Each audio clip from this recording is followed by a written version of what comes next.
Yeah, this is some rap music from the White House. President Trump coming in hot. Yeah, he's coming in hot every day, by the way. When does that man sleep, by the way? Oh, that's right, he doesn't.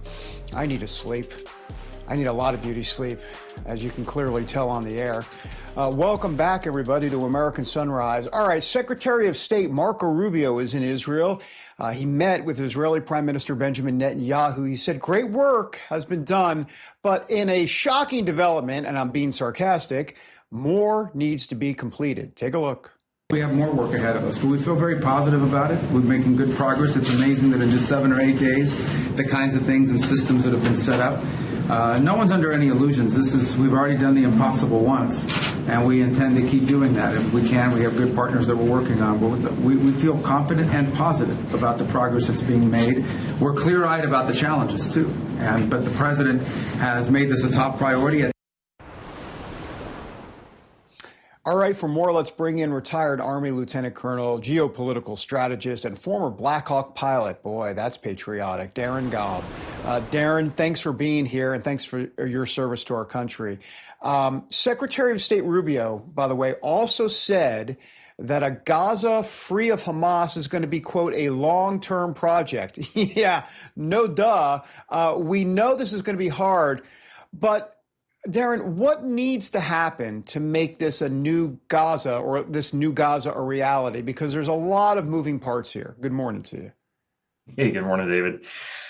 Yeah, this is, as always, a challenge. It's the Middle East, of course, so there's nothing ever easy, especially when you start dealing with the Jewish people and all of their different neighbors, while Hezbollah, by the way, is also rearming. So it seems like it's just a never-ending conflict, and Gaza is just one more example. So what needs to happen?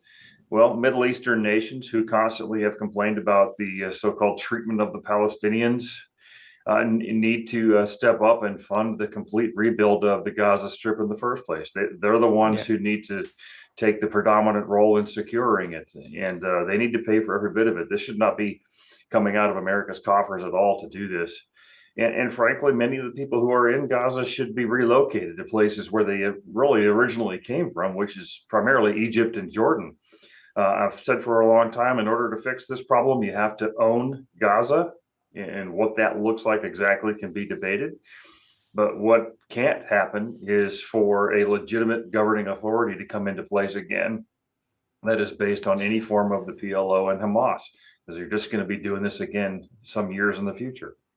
Completely agree. All right, can I translate what you just said for the commoner like me? You said it so eloquently and diplomatically. What I heard as a layman is, all right, you other Muslim countries and Middle Eastern countries, step up and get involved, which really is part of what President Trump has called on them to do. And it brings me, I think, to the question of this peace deal. Yes, so much of the focus seems to be on Israel and Hamas, but the other part of this is a regional peace agreement that really does call on Muslim neighbors in that region, other Islamic countries, to step up, to get involved, and to help their fellow brother.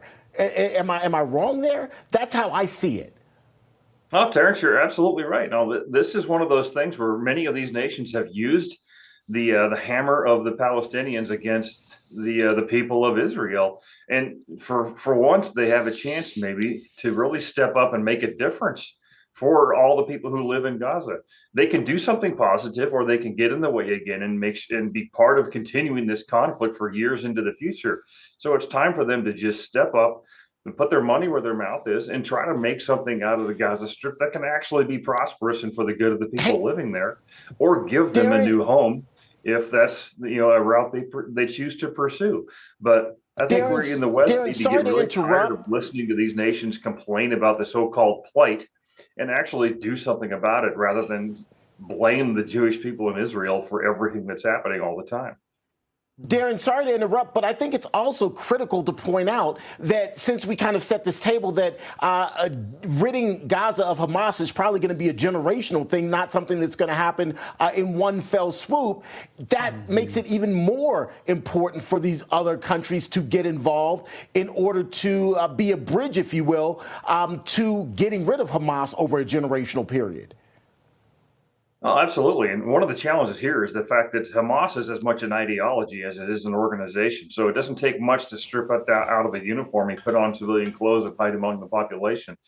These people are going to keep doing that. So ultimately, what I consider to be success is not the eradication of Hamas from the perspective of every single card-carrying member, so-called, of the organization.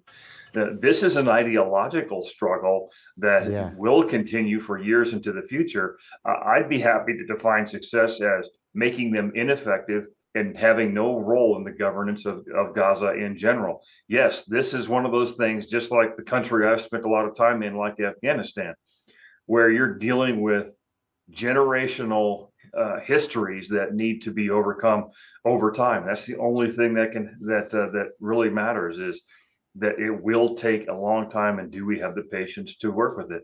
Well, ultimately, the Middle Eastern nations, again, they got to step up and own this more than we do. Very quickly here, before we let you go, North Korea, want to touch on this. They're saying that they've conducted their first ballistic missile test in 5 months this week. The test comes as President Trump is slated to visit the region in the coming days. South Korea is also getting ready to host the Asia-Pacific Economic Conference next week. How concerning do you see this report?